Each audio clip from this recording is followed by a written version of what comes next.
Assalamualaikum warahmatullahi wabarakatuh. Perkenalkan, nama saya Diana Nurrahmatika, NIM 20030128. Untuk memenuhi tugas Islam Kebudayaan, pada kesempatan kali ini saya akan membawakan materi tentang pembentukan masyarakat Islam di Nusantara. Berikut penjelasan dari saya.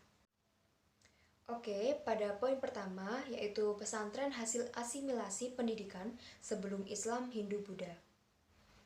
Salah satu proses islamisasi melalui dakwah Islam yang dilakukan para penyebar Islam melalui pengambil alihan sistem pendidikan lokal berciri Hindu-Buddha dan Kapitayan seperti dukuh, asrama, padepokan menjadi lembaga pendidikan Islam yang disebut pondok pesantren. Tercatat sebagai hasil dakwah yang menakjubkan. Dikatakan menakjubkan karena para penyebar Islam yang merupakan guru-guru rohani dan tokoh sufi yang dikenal dengan sebutan Wali Songo itu mampu memformulasikan nilai-nilai sosio-kultural religius yang dianut masyarakat Shiwa Buddha dengan nilai-nilai Islam, terutama dalam memformulasikan nilai-nilai Tauhid Shiwa Buddha atau Advaya Sastra dengan ajaran Tauhid Islam yang dianut para guru sufi.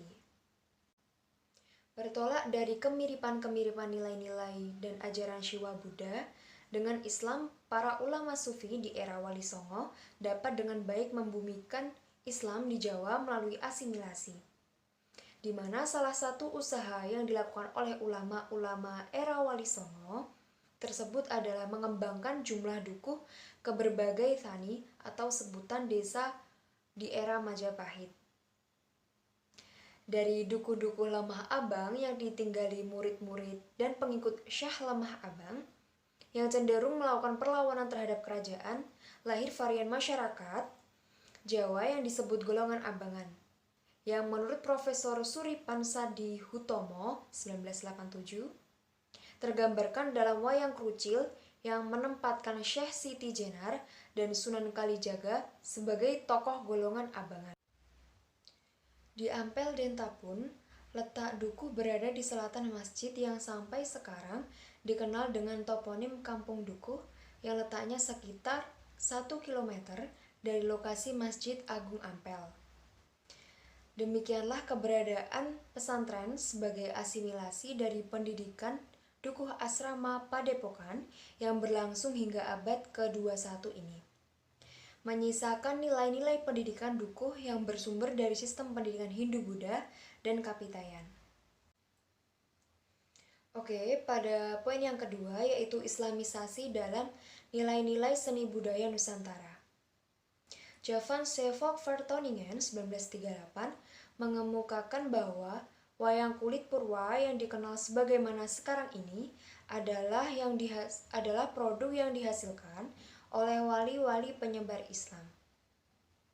Menurut Sukmono 1959, yang menjadi dasar dan pokok kebudayaan Indonesia zaman Matsya adalah kebudayaan purba Indonesia asli, tetapi telah diislamkan. Proses islamisasi kebudayaan purba sebagaimana ditengarai Sukmono adalah bukti asimilasi yang dilakukan para penyebar Islam generasi Wali Songo.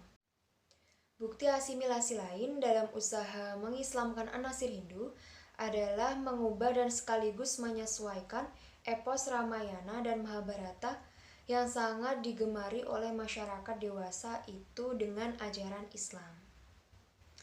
Anasir Hindu yang dianggap penting untuk diislamkan adalah pakem cerita wayang yang didasarkan pada cerita Ramayana dan Mahabharata. Dalam usaha mengislamkan pakem cerita Ramayana dan Mahabharata, itu dibuat cerita yang disesuaikan dengan nilai-nilai yang islami. Pada gilirannya, kisah-kisah mitologi Hindu yang sudah mengalami interpolasi itu diyakini kebenarannya oleh masyarakat dan dijadikan pakem pewayangan. Bahkan, berdasar pakem pewayangan itu, bermunculan kisah-kisah pewayangan yang mengandung akidah Islam yang akhirnya diikuti pula oleh masuknya nilai-nilai Islam dalam pakem pewayangan. Tak berbeda dengan pakem pewayangan kisah Mahabharata, Pakem pewayangan kisah Ramayana pun merupakan hasil usaha dari penyesuaian nilai-nilai Hinduistik dengan nilai-nilai Islam. Dengan kenyataan historis tentang keberadaan pakem pewayangan yang menyimpang dari naskah yang asli, semakin jelas bahwa usaha-usaha para penyebar Islam yang dikenal dengan sebutan Wali Songo itu telah melakukan perombakan setting budaya dan tradisi keagamaan yang ada di tengah masyarakat.